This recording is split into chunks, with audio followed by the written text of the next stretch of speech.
எனக்குன்னு இருக்கக்கூடிய சாம்ராஜ்ய நிலத்தை நாளைக்கு நீங்க எப்படி எனக்கு கோடு போட்டு பிரிக்க முடியும் அப்படிங்கிற ஒரு கோபம் தான். நான் எதா இருந்தாலும் அப்பாகிட்ட பேசிக்கிறேன், நீங்க ஏன் அதில் தலையிடுறீங்கிற மாதிரியான வார்த்தைகள் வரப்போக 2 பேர்த்துக்குள்ளார ஒரு மன உரசல்கள் ஏற்பட்டுச்சுன்னு சொல்றாங்க. தாயாரை மீறி மகனால எதுவும் செய்ய முடியாது. இல்ல அம்மாவோட சப்போர்ட் மகனுக்கு தான் கண்டிப்பா கிடையாது, சேகர் பாபுக்கு தான். மாக்காய் காசிந்திலே சேகர் பாபு ஒருமையில் திட்டி வார்த்தையை சொல்லிட்டு வைடா போனன்னு வச்சிடறாரு. செந்தில் என்னுடைய மனைவி மாரி அவர் என்ன சொல்றாரோ இனிமேட்டு அதை கேட்டு நடந்துக்கங்க, அவரை பற்றிலாம் என்கிட்ட புகார் சொல்லாதீங்கன்னு ஒரு அமைச்சர்கிட்ட உங்க ஜாதிகாரவங்க அப்படிங்கிறதுனால நீங்க இம்பார்ட்டன்ஸ் கொடுக்குறீங்களா அப்படின்னு தான் கேட்க தோணுது. தொடர்ச்சியாக உதயநிதியின் அவமானத்துக்கு ஆளாக்கப்பட்ட சேகர் பாபு ஒருவேளை கிளர்ச்சி அடைகிறாரா அப்படின்னு தான் கேள்வி கேட்கும். நாளைக்கு சேகர் பாபுவை பகைச்சுக்கிட்டால் இழக்க போறது திமுக தானே தவிர சேகர் பாபுக்கு நட்டம் கிடையாது. நாளைக்கு மேயரா இருந்தவர் சிஎம் ஆயிட்டாரு, மேயரா இருந்தவர் ஹெல்த் மினிஸ்டர் ஆயிட்டாரு அப்படின்னு நினைச்சால் சேகர் பாபுவாலேயே பிரியாவுக்கு நாளைக்கு ப்ளீச்சிங் பவுடர் போடப்படும். முதலமைச்சர் சமீபத்தில் ரொம்ப கோவப்பட்டு உங்களால் தான் கவர்மெண்ட்டுக்கு ரொம்ப கெட்ட பேர் ஆகுது, அதனால கொஞ்சம் நாளைக்கு நீங்கள் இந்தியாவுக்குள்ளார இருக்காதீங்க அப்படின்னு சொன்னதுனால ஐப்பாக கூப்பிட்டு பிரசாந்த் கிஷோரை கூப்பிட்டு உங்களுக்கு அவ்வளோ வேலை பார்த்து உங்களை நாங்கள் சிஎம் சீட்டில் உட்கார வச்சா ஆட்சி அதிகாரத்துக்கு வந்ததுக்கப்புறம் உங்கள் மௌனம் தூக்கி வச்சுட்டு என்னை தூக்கி எறிகிறீங்களாங்கிற கோவத்தில் அவர் இருக்கிறார். Green Park Coaching Center, All India First Rank, 720 out of 720. Number of students joined MBBS in 2024, 1951. Green Park Coaching Center. Periyar Maniammai Institute of Science and Technology, Tanjavur. BTech Biotechnology with specialization in computer science and biology. அறுவை சிகிச்சையில் கத்தை என்பது வரலாறு, robotic surgery என்பது இன்றைய கூறு. தங்கம் புற்றுநோய் சிகிச்சை மையம் நாமக்கல் மற்றும் Kanpur. Meenakshi Ammal Dental College and Hospital, Maduravaiyal, Chennai. Ranked number 13 by NIRF. உலக தமிழர்களுக்கு வணக்கம். இது கிங் டிவி. இன்றைக்கு நம்மோடு நேர்காணலில் இணைந்திருப்பவர் வழக்கறிஞர் திரு திருச்சி சூர்யா அவர்கள். அண்ணா வணக்கம். நல்லா இருக்கீங்களா? நல்லா இருக்கு.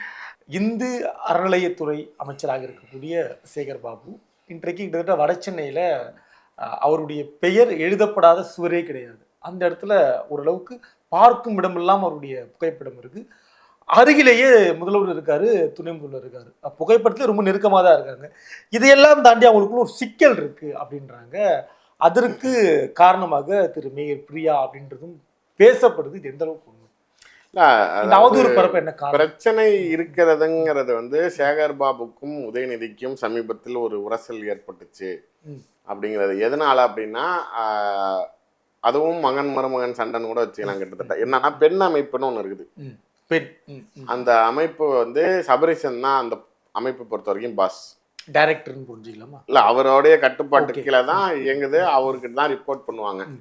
இப்ப சமீப காலமாக நடக்கக்கூடிய திமுகவுக்கு பெயர் ஏற்படுத்தக்கூடிய எல்லா விஷயங்களும் சபரிசனை சுத்தியே நடக்கிறதுனால முதலமைச்சர் சமீபத்தில் ரொம்ப கோவப்பட்டு உங்களால தான் கவர்மெண்ட்டுக்கு ரொம்ப கெட்ட பேர் ஆகுது, அதனால கொஞ்சம் நாளைக்கு நீங்க இந்தியாவுக்குள்ளார இருக்காதீங்க அப்படின்னு சொன்னதுனால அவர் ரொம்ப கோபமாக துபாயில் வசித்து வருகிறார். இங்க அவர் இந்தியாவுக்கிட்ட கிடையாது, கோபப்பட்டுட்டார். ஆமா, உங்களால ஏதாவது பஞ்சாயத்து வந்துகிட்டே இருக்குது, ஆட்சி கெட்ட பேர் ஏற்படுத்தாதீங்க அப்படிங்கிற மாதிரி சொன்னோன்னா அவர் கோச்சிட்டு போயிட்டார்.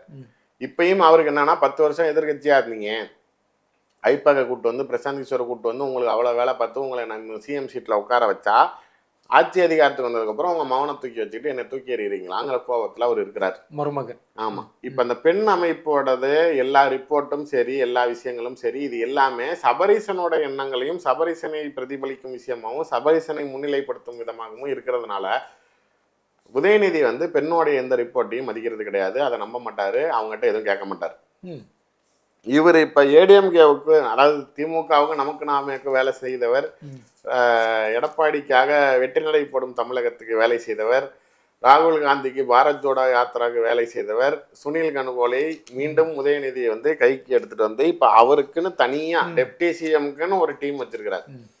சுனில் கனுகோல் தமிழ்நாடு முழுக்க ஆய்வு செய்த விஷயங்களில் எங்கெங்க திமுகவுக்கு மாவட்ட செயலாளர்கள் சரியில்லை, எந்தெந்த தொகுதிகளில் திமுக வீக்கா இருக்குது, எங்கெங்க இப்ப இருக்கிற திமுக எம்எல்ஏக்கள் வரக்கூடிய அடுத்த தேர்தலில் தோல்வி அடைவாங்க அப்படிங்கிற மாதிரி ஒரு டீடைல்டு ரிப்போர்ட் கொடுத்துருக்காங்க. துணை முதல்வர் கொடுத்துருக்காங்க.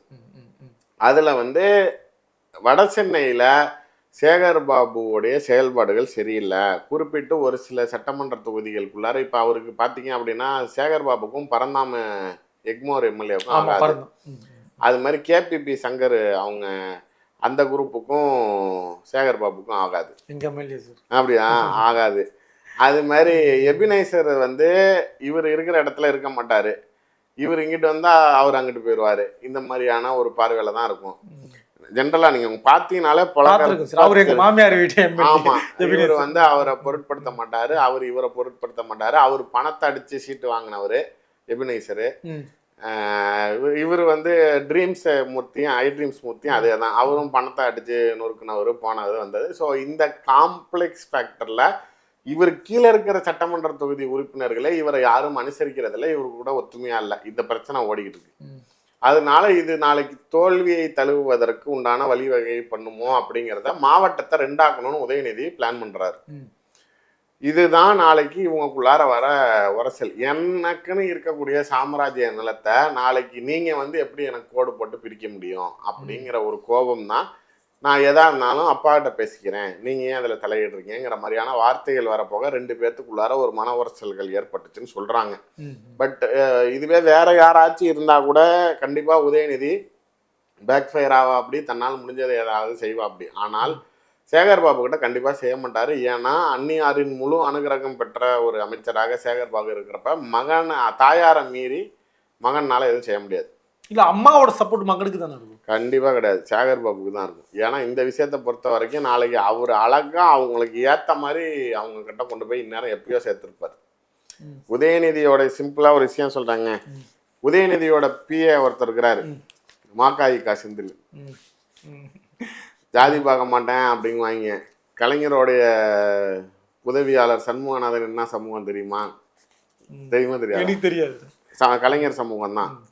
அதே மாதிரி மாக்காயிக்கா செந்திலும் உதயநிதியோடைய சமூகம் தான். அவங்க ஜாதி பார்த்து தான் பிஏவே வச்சிருக்கிறாங்க. இப்ப மாக்காயிக்கா செந்தில் ஒரு தடவை வந்து சேகர் பாபு ஃபோன் பண்ணிக்கிட்டே இருக்கிறாரு ஏதோ உதயநிதி நிகழ்ச்சிக்கு வரத்துக்கு. அவர் வந்து ஃபோன் எடுக்கிறாரு, கிளம்பிடுவாருங்கிறாரு, பார்க்குறாங்கிறாரு, என்னப்பா லேட் ஆயிடுச்சா அது இதுங்கிறாரு. நிகழ்ச்சி ஏற்பாடு நடந்துட்டு இருக்கு. ஆமாம், வெயிட் பண்ணிக்கிட்டே இருக்கிறாரு, ஃபோன் எடுத்துக்கிட்டே இருக்க மாட்டேங்கிறாரு, எடுக்க மாட்டேங்கிறாரு. டக்குன்னு இவர் கோவமா, என்னவா ரொம்ப நேரமாக இதே சொல்லிட்டு இருக்கீங்க, என்னதான் நீங்கள் வரீங்களா இல்லையா அப்படின்னு ஏதோ பேச போக மாக்காயிக்கா செந்தில் சேகர் பாபு ஒருமையில் திட்டி அவனை இவனேன்னு பேசி வார்த்தையை சொல்லிட்டு வெயிட் ஆஃப் பண்ணணும்னு வச்சிடுறாரு. சேகர் பாபு நிகழ்ச்சி ஸ்பாட்லேருந்து கிளம்பி வீட்டுக்கு வந்துடுறாரு. வந்து நாளைக்கு உதயாட்ட என்ன அவன் பிஏ இப்படிலாம் பேசுகிறா அப்படி அப்படின்னு சொன்னதுக்கு, என்ன தம்பி இப்படிலாம் அசிங்கப்படுத்துறா அப்படி இப்படி வார்த்தை பேசுகிறா அப்படி அப்படின்னு சொன்னதுக்கு, இல்லை நீங்கள் வரதுக்கு முன்னாடியே சொன்னார் இந்த மாதிரி பேசினேன்னு, நீங்கள் ஏன் அத்தனை தடவை ஃபோன் பண்ணுறீங்க, நான் தான் வரேன்னு சொன்னேன்ல அப்படின்னு கேட்டவர் திரும்பி அதை பற்றி அவர்கிட்ட பேசவே இல்லையா. நிகழ்ச்சிக்கு கூப்பிட்டு போய் அவரும் நிகழ்ச்சியை முடிச்சுட்டு என்னங்க இப்படி பேசினாருன்னு உங்கள்கிட்ட சொன்னேன், நீங்கள் எதுக்குமே இதை பற்றி பேசவே இல்லை அப்படின்னு சொன்னதுக்கு, செந்தில் வந்து என்னுடைய மனைவி மாதிரி, அவர் என்ன சொல்கிறாரோ இனிமேட்டு அதை கேட்டு நடந்துக்குங்க, அவரை பற்றிலாம் என்கிட்ட புகார் சொல்லாதீங்கன்னு ஒரு அமைச்சர்கிட்ட, துணை முதல்வர் ஜூனியர் விகடனில் இருந்த ஒரு பத்திரிகையாளர், நாளைக்கு திருமாவேலன் அவர்கள் நாளைக்கு அந்த சமூகத்தை சார்ந்தவர்னு சொல்லி நாளைக்கு கூட்டிகிட்டு வந்து உதயநிதிட்ட பிஏவாக விடுறாரு. இவ்வளோதான் அவங்களுடைய பேக்ரவுண்டே. உங்கள் ஜாதிகாரவங்க அப்படிங்கிறதுனால நீங்கள் இம்பார்ட்டன்ஸ் கொடுக்குறீங்களா அப்படின்னு தான் கேட்க தோணுது. இப்போ நாளைக்கு வேல்முருகன் வெளியில் வந்து சேகர் பாபு அவருடைய மொழியை வைத்து பறைசாட்டுறப்ப, நம்ம நாளைக்கு உதயநிதி நாளைக்கு இங்கே இருக்கக்கூடிய ஒரு அமைச்சரை நீங்கள் தூக்கி எறிஞ்சுவிட்டு நாளைக்கு ஒரு பத்திரிகையாளராக வந்து உங்கள்கிட்ட பிஏவாக இருக்கிறவருக்கு இவ்வளோ இம்பார்ட்டன்ஸ் கொடுக்குறீங்கன்னா, அப்போ கட்சியில் உழைச்சவங்களுக்கு அந்த ஆள்லாம் ஜெயலலிதா தூக்கி மடியில் வச்சிருந்த ஆள் சேகர் பாபு பேக்ரவுண்ட் என்னன்னு தெரியாமங்கிற மாதிரி உழைச்சதுக்கு மரியாதை இல்லை, அவங்களுக்கு அங்கீகாரம் இல்லைங்கிறப்ப யாராக இருந்தாலும் ஒரு சூழ்நிலை ரிவோல்ட் பண்ணுவாங்கல்ல. அது மாதிரி தொடர்ச்சியாக உதயநிதியின் அவமானத்திற்கு ஆளாக்கப்பட்ட சேகர் பாபு ஒரு வேளை கிளர்ச்சி அடைகிறாரா அப்படின்னு தான் கேள்வி கேட்கணும். பிரியாவை பொறுத்த வரைக்கும் எனக்கு தெரிஞ்ச வரைக்கும் அந்த அம்மாவுக்கு இது கிடைச்சதே பெரிய விஷயம். நீ டீச்சர் வேலை பார்த்துக்கிட்டு இருந்த உன் கெட்ட, அதாவது உன் நல்ல நேரம் செந்தாமரைக்கு சபரீசன் மேயர் கொடுங்கன்னு சண்டை போட போய் நாளைக்கு சென்னையில் கொடுக்கலனாலும் தாம்பரம் கேட்பாங்க, தாம்பரம் கேட்கலனாலும் செங்கல்பட்டு கேட்பாங்க, 3ஐயும் நாளைக்கு எஸ்சி கோட்டாவாக மாற்றி அதுலேயும் லேடிஸு தான் நிற்கணும்னு சொல்லி சம்மந்தமே இல்லாமல் தேவன் சொல்கிற மாதிரி கிரிப்டோ கிறிஸ்டியன்னு உங்களை 1000 சொன்னாலும் உங்களுக்கு ஏதோ திண்ணையில் கிடந்தவனுக்கு திடுக்குன்னு வந்துட்டான் கல்யாணங்கிற மாதிரி வேற யாருமே லேடிஸ் ஜெயிக்கல, வேற யாரும் அந்த கம்யூனிட்டியில் இல்லைன்னு உங்களை கொண்டாந்து மேயராக போட்டாங்க. மாசு ஒரு ரெக்கமெண்டேஷன் பண்ணாரு, சேகர் பாபு ஒரு ரெக்கமெண்டேஷன் பண்ணாரு, இதை டிக் பண்ணிட்டாங்க.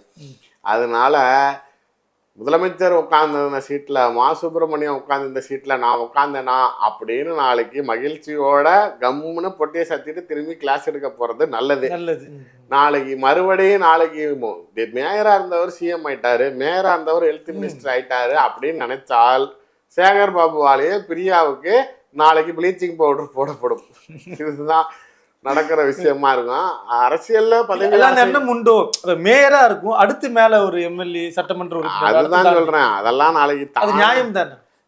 அதாவது ஒரு கவுன்சிலர் ஒரு குறிப்பிட்ட வார்டுக்குள்ளார நின்று ஜெயிச்சு, அதுவும் சேகர் பாபுவோட ஆதரவு பொருளாதாரத்தை வச்சு ஜெயிச்சு இன்னைக்கு மாநகரத்துடைய மேயரா வளர்ந்துருக்கீங்கிறப்ப உண்மையிலேயே ஏதோ உங்களுக்கு கட்டத்துல சுக்கரன் உச்சத்துல இருக்கிறான்.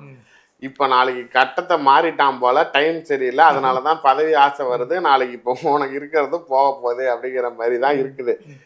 சேகர் பாபுவை நீங்கள் எனக்கு உங்களுக்கு தெரியுமா தெரியாது, வட சென்னையில் இருக்கிற எவ்வளோ பெரிய ரவுடியாக இருந்தாலும் சரி, எந்த ஏடிஎம்கே எந்த பார்ட்டி லீடராக இருந்தாலும் சரி, சேகர் பாபுவை மீறி யாரும் எதுவும் செய்ய மாட்டாங்க. அந்த இடத்த அந்த பகுதியை பொறுத்த வரைக்கும் சேகர் பாபு நாளைக்கு இன்னொரு கட்சிக்கு போனாலும் திமுகவில் இருக்கிறதுனால தான் சேகர் பாபு செல்வாக்கா இருக்கான்னு கிடையாது. ஜெயலலிதா கிட்ட சேகர் பாபு இருந்தப்பையும் இதே செல்வாக்கோட தான் சேகர் பாபு இருந்தாரு. இங்க வந்ததுனால சேகர் பாபுனாலதான் நீங்க வட சென்னையில செல்வாக்கோட இருக்கிறீங்க. நாளைக்கு சேகர் பாபுவை பகைச்சுக்கிட்டால் இழக்க போறது திமுக தானே தவிர சேகர் பாபுக்கு நட்டம் கிடையாது. அவர் போராடம்லாம் விளங்கிடும் இல்லையா, போராடம் தான் போறோம். ஆமா, அவருடைய தனிப்பட்ட முறையான ஐடென்டிட்டி, அவருக்குன்னு இருக்கிற பேஸு, அவருடைய செயல்பாடுகள்னாலதான் அங்க நாளைக்கு உங்க கட்சி ஐடென்டிட்டி. பிரியாவெல்லாம் நீங்க பார்த்துக்கிட்டு நாளைக்கு ஆகா இவ்வளோ பிரில்லியண்டான ஒரு பொண்ணு நம்ம கட்சியில இவ்வளோ நாள் இருந்துச்சா நமக்கு தெரியல அப்படின்னு நீங்க நினைச்சுக்கிட்டு தேவையில்லாம நாளைக்கு அதுக்கு ஏதாவது கொடுக்கணும்னு ஆசைப்பட்டீங்க அப்படின்னா நாளைக்கு அதற்கு உண்டான வினைகளை சந்திக்க வேண்டிய சூழ்நிலையில தான் கொண்டு போய். நீங்க அந்த ப்ளீச்சிங் பவுடர் வீடியோ பார்த்தீங்களா? பார்த்தேன். அதை நம்ம அவாய்ட் பண்ணுதுங்க. அதாவது அதுக்கு தெரியுது, அது எடுத்து மோந்து பார்த்துருச்சு, ப்ளீச்சிங் பவுடர் வாட வரல, அது என்ன அதை கேட்கறது. அதாவது ப்ளீச்சிங் பவுடர் மோந்து பார்த்துட்டு என்ன வாடை தான் வருது அப்படின்னு சொல்லி இருந்தா அதுல வருதுன்னு அர்த்தம். அது எடுத்து மோந்து வருது, ஆமா வரல அப்படின்னு அதுவே புரிஞ்சு ஷாக் ஆயிட்டாங்க. அப்புறமேல இது என்ன அப்படின்னு அவங்க கேட்கறப்ப நாளைக்கு அவங்க அப்புறம் ப்ளீச்சிங் பவுடர் இல்லாமல் இப்போ என்ன பான்ஸ் பவுடரா அப்படிங்குது.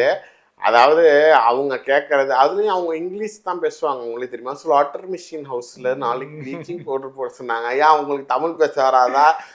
நாளைக்கு பேசுறத அது கட்டிங் வாங்குறாங்க, அதனால ப்ளீச்சிங் பவுடரோடைய தரம் குறையுது. எல்லாத்துக்கும் சென்னை மாநகரத்துக்கே போடுறதுக்கு அவங்க டன்னு கணக்கில் இறக்குவாங்க. அதுக்கு ஏதோ பர்சன்டேஜ் வாங்கியிருப்பாங்க. அவன் அதனால கோலமாவு கலக்கி விட்டான் போல. அது நாளைக்கு ஏதோ பிரச்சனை திட்டமிட்டு பிரச்சனை, அதுதான் கேக்குறாங்க. இது மிக்சிங் பிரச்சனை இல்ல, திட்டமிட்டு பிரச்சனை இல்ல அப்படிலாம் கிடையாது. எல்லாமே உங்க லட்சணத்துல அப்படிதான் இருக்குது. நாளைக்கு இதெல்லாம் நாளைக்கு இதுக்கெல்லாம் சப்பக்கட்டு கட்டிட்டு இருக்க முடியாது. அதாவது நீங்க இந்த படத்துல சொல்ற மாதிரி கவுண்டர் பண்ணி செங்கலை தூக்கி சோத்துல வச்சு ஒம்பளுக்கிற மாதிரி உங்களுக்காகவே தனியா பவுடர் எடுத்துட்டு ஒம்பளுக்குறாங்களா? அந்த இடத்துல இருந்ததான் ஒரு பத்திரிகையாளர் கேள்வி கேட்கிறாரு, அதை கையால கூட தெரியல. உங்களுக்கு எல்லாம் இந்த பதவி அதிகங்கிறேன். அந்த பத்திரிகையாளரையும் அந்த சம்பவத்தை ஈஸியா ஹேண்டில் பண்ணிருக்கணும். ஆமா கரெக்ட், எங்க பாத்தீங்க, இது எங்க இருக்குது, உடனே நாளைக்கு ஒரு 4 ஆபீசரை கூப்பிட்டு நம்ம முன்னாடி சத்தம் போடுற மாதிரி போட்டு உடனே இன்வெஸ்டிகேஷன் டீம் போடுங்க, இது என்னன்னு விசாரிங்க அப்படின்னு சொல்லி 2 மணி நேரத்துல உண்மையான ப்ளீச்சிங் பவுடரை கொண்டாந்து அந்த ஸ்லாட்டர் ஹவுஸ்ல கொட்டிருந்தீங்கன்னா உங்களை ஊரே தூக்கி வச்சு பேசிருங்க. இதை ஹேண்டில் பண்ண தெரியாம நீ சேகர் பாபு மாதிரி நினைச்சுக்கிட்டு, சேகர் பாபு என்ன பத்திரிக்கை நீ அப்படிங்குவாரு. அவர் கூட இருந்து அந்த ஸ்லாங்ல நானும் நாளைக்கு, அதாவது நம்ம மேலேயும் நம்மளுக்கும் தோல் இருக்குதே, நம்ம மேலேயும் புள்ளியெல்லாம் இருக்கு, நம்மளும் புள்ளி ஆயிட்டோமா அப்படின்னு நீங்க நினைச்சுக்கிட்டு நீங்க போட்ட சீனுக்கு நீங்க பட்ட அவமானம் தான். அது ஊரே காரி துப்புச்சு. இல்ல இந்த இப்ப அமைச்சர் சேகர் பாபு ப்ளீச்சிங் பவுடர் போட்டு கூட வாட போலாம் அப்படின்னு கடைசியா அந்த பவுடரை வச்சு வாட இங்க தாங்க ஊர் முழுக்க நாரிடுச்சு. இப்ப அமைச்சர் சேகர் பாபு அவர்களுக்கும் துணை முதல்வருக்கும் இடையில இருக்க இந்த பிரச்சனை சரியாயிருங்க. பெரிய மேட்டர்லாம் இல்லை, அதான் மதர்வில் ஹேண்டில். இன்னொன்னு சேகர் பாபு மற்றவங்க கிட்ட வேணா வீராப்பா காட்டுவாரே தவிர தலைவர் குடும்பத்துக்கிட்ட நாளைக்கு டக்குன்னு அவரே போய் கூட நாளைக்கு ஏதோ அன்னைக்கு கோவத்தில் இருந்தேன் ஏதோ பேசிவிட்டேன் விட்டுருங்க அப்படிங்கிற மாதிரி சரண்டர் ஆயிடுவார். அதனால அதெல்லாம் சகஜமாயிரும். அதுக்குன்னு நீங்கள் ரொம்ப போட்டு அவரை சொரிஞ்சுக்கிட்டே இருந்தீங்க அப்படின்னா நாளைக்கு அவங்க பின்னாடி வேலை பார்க்க ஆரம்பிச்சிருவாங்க. அப்புறம் நாளைக்கு உங்களுக்கு தான் லாஸ். சென்னை திமுகவுடைய கோட்டையா இருப்பதற்கு அவரும் ஒரு காரணம் இல்லையா? அவரும் காரணம் தான். என்ன எதிரொலிக்க ஆரம்பிச்சிடும். ஆமாம் கண்டிப்பாக. நாளைக்கு நீங்கள் சென்னையில் எந்த சுச்சுவேஷனில் அதிமுக ஆட்சி அமைஞ்சாலும் சென்னையில் இருக்க சட்டமன்ற உறுப்பினர்கள் திமுகவில் தான் வருவாங்க அப்படிங்கிற கான்ஃபிடன்ஸ் லெவலில் இந்த மாதிரியான தலைவர்களை வச்சு தான் நாளைக்கு நீங்கள் பண்ணிக்கிட்டு இருக்கீங்க. அதை நீங்கள் லூஸ் பண்ணிக்கிட்டீங்க அப்படின்னா உங்களுக்கு தான் பிரச்சனை. தொடர்ந்து பேசலாம் சார். நன்றி sir. Green Park Coaching Center, All India First Rank, 720 out of 720. Number of students joined MBBS in 2024, 1951. Green Park Coaching Center. Periyar Maniammai Institute of Science and Technology, Tanjavur. BTech Biotechnology with specialization in computer science and biology. அறுவை சிகிச்சையில் கத்தை என்பது வரலாறு, robotic surgery என்பது இன்றைய கூறு. தங்கம் புற்றுநோய் சிகிச்சை மையம், நாமக்கல் மற்றும் Kanpur. Meenakshi Ammal Dental College and Hospital, Maduravaiyal, Chennai. Ranked number 13 by NIRF.